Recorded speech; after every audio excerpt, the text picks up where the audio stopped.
Alright, so we're getting towards the end of this August 2020 Mathematics Higher Level Paper 1 Khomas region questionnaire. We've already covered quite a few questions, so today we are starting with question 11, and we'll probably do question 11 and 12 in this video. Alright, so in the diagram, A, B, C, and D lie on the circumference of the circle with center O, and angle ACD is x, and angle OAB, that's 2x. Okay, so all the information is given in the picture. Now we need to find an expression in terms of x in its simplest form for the angle AOB. So AOB, so that is for this angle. Ooh, that's a straight line. For this angle. Okay, well what we can see here, the nice thing is OA, that's a radius, OB is also a radius, so we know these two lengths are equal, which means it's an isosceles triangle. So that means this angle is the same as this angle, and that'll be 2x. And then we can find the third angle in the triangle by just saying 180 minus the other two angles. So we can say that is 180 minus 2x plus 2x, which gives us 180 minus 4x. And that'll be our simplest answer. 180 minus 4x.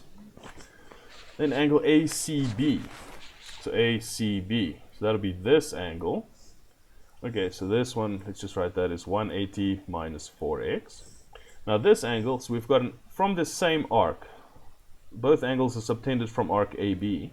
So we go one to the center and one to the circumference. So there's a rule that says the angle at the center is double the angle at the circumference. So this angle will be half of that angle. So we can say that's half of angle AOB, which is, and we know what angle AOB is, we just calculated that. That's half of 180 minus 4x, which we can then say 180 times a half is 90, and 4x times a half is 2x. So that's just 90 minus 2x. Great. Then we look at angle DAB. DAB. Okay. So what do we want to do? Let me change colors here, because otherwise we're going to be writing all over each other. So we know in the cyclic quadrilateral that opposite angles, so this angle and that angle, these two together must make 180 degrees. Okay, so we have enough information here already. We know this is x, and we know this is, we just calculated ACB, which is 90 minus 2x. So this part is 90 minus 2x. So together, that'll be 90 minus 2x plus x. So that just gives us, well, that looks like a plus instead of an x. So minus 2x plus x is just minus x. So that is this whole angle. That's 90 minus x. So for this one, we'll have to do 180 minus 90 minus x. Okay, so that'll be 180 minus 90 minus x. So 180 minus 90 is 90. Minus minus x is plus x. So 90 plus x. Okay. Oh, and that is it for question, what is that, 11. Okay, so let's get to question 12. And yeah, let me change, no, that's actually fine, we'll keep with green. So the speed time graph shows information about a train journey. So this is the speed on the vertical axis and the time on the horizontal axis. Okay, so what do we know about speed time graphs? We know if we want to find a distance from speed and time, then we find the area under the curve. That'll give us the distance. If we're looking for the acceleration from a speed time graph, then we find the gradient, right? So the gradient 0, gradient somewhere here. So if we draw a tangent, we'll find the gradient. All right.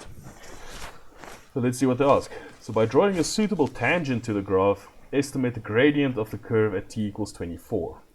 Okay, so we have to find 24 here. So this is 5, so each two things is 1. So that'll be 24 here. Okay, so let's just draw a line straight up here. Okay, so right there. So this is where we want to draw the tangent. Okay, let's see if we can draw a nice tangent. Ooh, something like that. Actually, I'm going to try and draw it a little bit better. One more attempt. I think that's pretty decent. Okay. Okay, so it's 26. So we need 2 points to calculate a gradient, right? So I'm going to say let's use this point right here and this point right here. Okay, so this point is at 24 for the horizontal value, and all the way here, that value, that's 1, 2, 3, 4, 5, 1.5 and 1.5. Okay, and then this point we can say is 24 for 5, 26, 27. So that's 27 and 0. Okay, so to find a gradient, we know gradient, let's call it m, is the change in y values divided by the change in x values, or rise over run. So we can say 1.5 minus the other y value divided by 24 minus the other x value, or t value in this case, 27. So that gives us 1.5 over negative 3, which is negative half, right? Negative half. Or you could say negative 0.5. That's also fine. Okay, so what does this gradient represent? Okay, we just saw that the gradient in a speed time graph represents acceleration. So I think it's fine for 1 mark just to say acceleration. Good. I think if you said deceleration, that should also be fine because it's a negative acceleration. And then question C, work out the distance traveled by the train when it is traveling at a constant speed. Because we said distance from a speed time graph, that's area. But we only want that when it's traveling at a constant speed. So over here we see the speed is changing the whole time.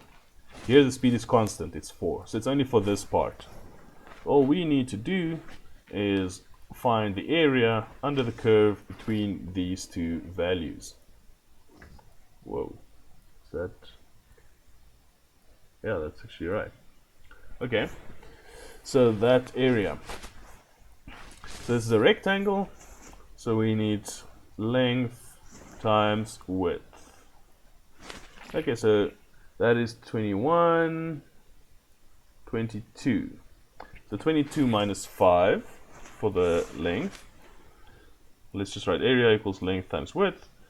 So that's 22 minus 5 for the length. And the width is 4 minus 0, so that's just 4. Okay, so 17 times 4. And what is 17 times 4? Well, 10 times 4 is 40. 7 times 4 is 28. So 28 plus 40 is 68. So 68 kilometers. Alright, so that is it for question 11 and 12. And then in the next video we'll probably finish up question 13 and 14. Yep, so one more to go to finish up this exam paper. I'll see you again shortly for that.